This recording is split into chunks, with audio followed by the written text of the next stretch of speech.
Pleasure to me all at last, and welcome back to films I should have talked about years ago.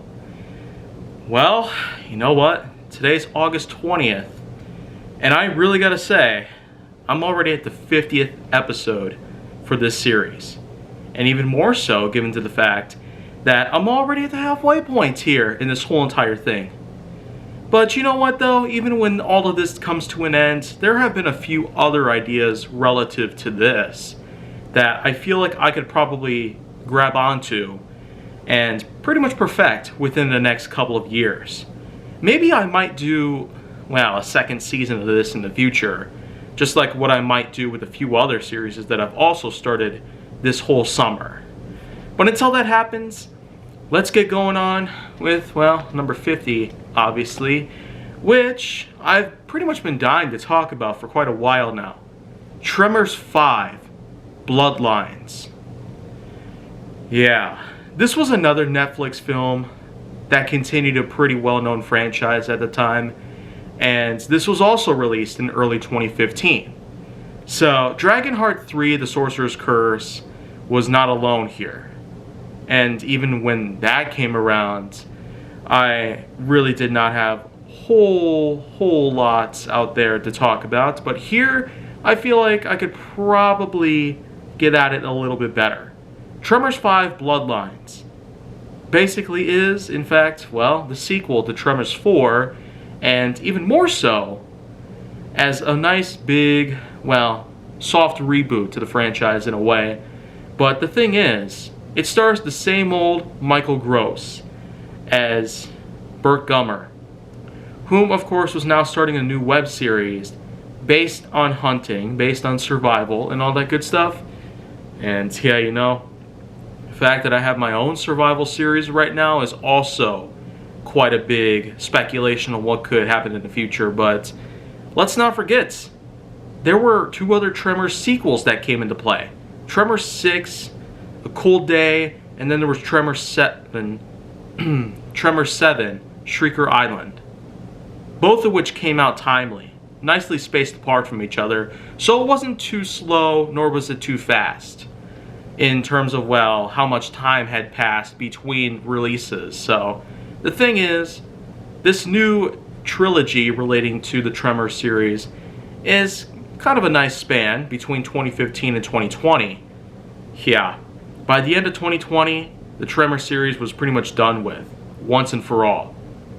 But anyways, going back to Tremors 5, it starts off just as you would expect you would, with a bit of an introduction by Burt Gummer, played by Michael Gross, and this time it's basically set upon in the desert. Gummer is met upon with some special agents who are looking forward to utilizing Gummer's survival expertise as well as graboid / blaster analysis knowledge and all that good stuff, and they end up heading upon pretty far away. But the thing is that in this exact premise that we have with the Tremors series, there are in fact a bunch of new enemies out there, a bunch of new terrifying creatures that come up from the ground and do everything they possibly can to cause terror amongst the many innocents that they come by. Well, the truth is that in this particular instance, we see a lot happen from Tremors 5 in accordance to what we were able to find within the other Tremors films, especially between 1995 and, well, 2008 for the most part.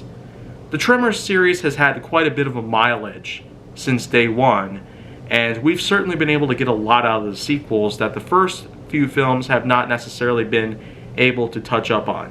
Yet at the same time, we kind of worry that if the franchise goes way too long, then it really could end up getting off track.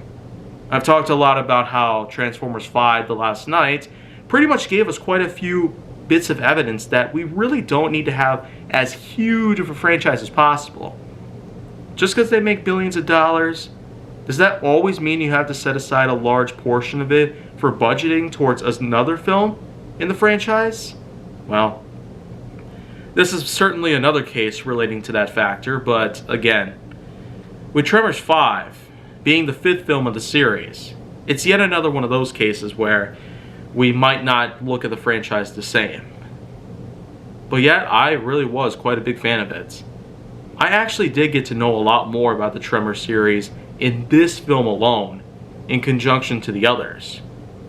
And like I've said, I've gotten the chance to see the other sequels, Tremors 6 and Tremors 7, which I will talk about soon. But I do have to mention the ending here really quickly. That is rather satisfying. Getting to see the large graboid pretty much surface up into the air, get caught in a trap, and killed just like that. I mean, that is a satisfying ending right there. But again, this was one of those cases where, again, a sequel that's intended to continue a long-running franchise at the same time that we've had a lot of other things to worry about are probably not really going to be at the core of it all. Still, since I've watched Tremors 5 many times over, I will at least say that in terms of giving it a score, it's time to go a bit lower though on this end. And when it comes to Tremors 6 or 7, we'll probably be seeing a lot more. But here, 5.7 out of 10. I will ultimately go as far to claim that it will, in fact, have quite a bit of an effect. But I'd rather stick to the facts. That the series is pretty long already, after barely 30 years now. And with 30 years comes quite a few factors that instill a lot of change and therefore a lot of possibilities to pop up. So, I will be getting to Tremors 6 and Tremors 7 soon, but there are a lot of others out there that I'm going to want to talk about before then. So, if you want to see more go down on my channel, then make sure that you like, subscribe, comment, follow me on social media, and stay on the Hollywood side.